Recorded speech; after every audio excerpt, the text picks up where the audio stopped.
Welcome back this afternoon. Journey to Milan might give you a new reason to watch women's hockey if you aren't already a fan.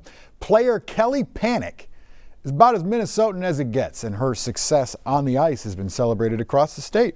She won a gold medal at the 2018 Winter Olympics, and she's become a role model for young hockey players. And now she's headed back to the games for the third time, but for the first time, she'll be going as a member of the recently formed Professional Women's Hockey League.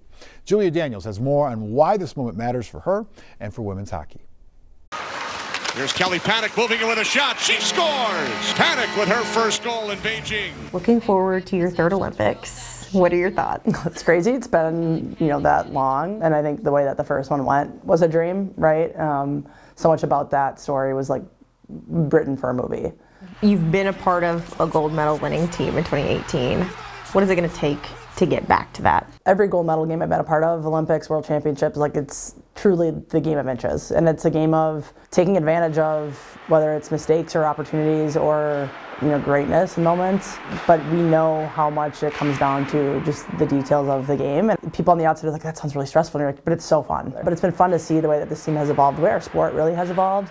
I think that's a big talking point for our team is the youth that we have and the flair that they bring to this game. The building blocks are there, and it's exciting when you're looking at our World Championship last year and saying we still can be better. We're entering a new era of women's hockey. PWHL is heading into its third season. It's gained so much traction. For us, as players specifically, in years past, we've done residencies where we all train together for the 6 months leading up to the Olympics. And who do you play, right? You try to find boys teams to play, and that's really difficult.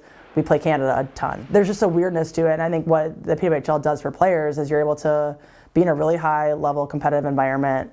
You're able to kind of step away from the pressure cooker of trying out for this team and trying to make this team, but still able to work and improve. And it'll also be interesting too because you guys will be put on this global stage and then you're coming back to a league that's already gained so much popularity. People want to see you play immediately, of course. Truthfully for me, it's more motivation to win because it's a lot more fun going back to that season when you've won. The Olympics, there's so many eyeballs on the Olympics from non-hockey fans. And then for them to be like, oh, these people play where? And then be able to switch it right to the PWHL. Our league has such a great chance to keep growing, and women's hockey in the US has a chance to keep growing, and hopefully, I know that the product in both cases is going to be great.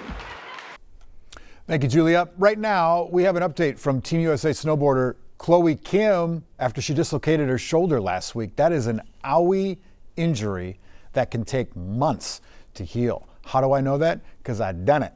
She says that she'll be good to go for the Olympics, which is unbelievable. She said that she had good news and bad news, both being that she just, quote unquote, just tore her labrum during this fall at practice. Thankfully, it was the less severe route, the less severe way. She says that she's missing a competition and taking time to rest.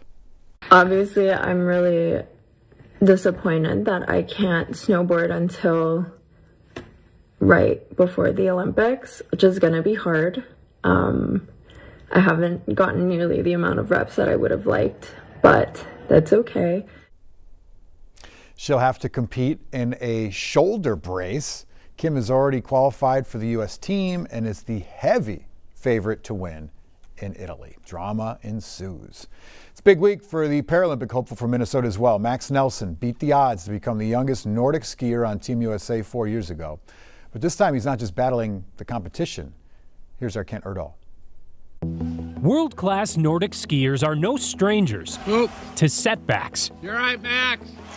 Especially those that compete while visually impaired. That way, Max. Every challenge that comes my way, I just give it the best I can, and that's all I can do. Max Nelson doesn't even remember his first major challenge. It was hard to know that he wasn't really seeing anything. But his parents will never forget it. His retinas were detaching. An extremely rare genetic eye disease led to more than 10 surgeries before Max's third birthday. And despite emerging with severely limited sight in just one eye, it never slowed him down. He's been skiing since he's been in first grade. I remember his first race, his guide didn't show up, but he still skied it. And John would run around the race to make sure he wouldn't get off the track. I was in moon boots and not in the shape to do a 5K on a golf course in snow. He needed like an oxygen tank.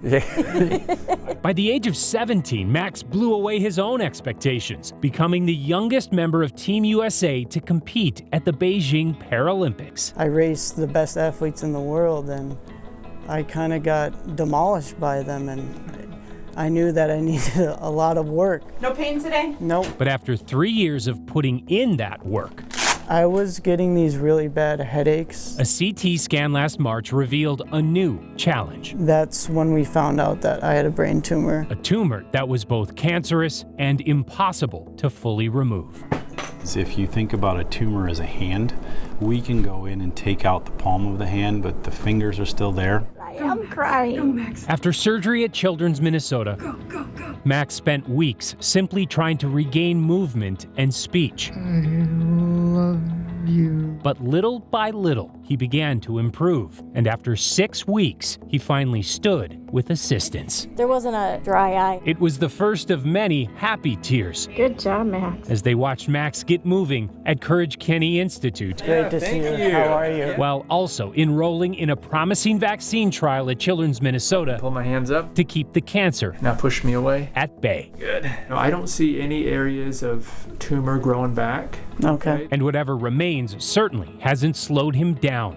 Max resumed competition this winter How many races? 4. and rejoins Paralympic qualifying in Germany this week. Are you looking forward to it? Yes. He's not the only one. The fact that you're doing it is just, it blows all of us away. Joy. Pure joy. Making the team will be a challenge, but he knows I couldn't do anything. he's already So won. the fact that I'm able to even ski is a miracle. Great story. Kent Erdahl reporting there. Stick with us. We got more news and weather. It's coming up after the break.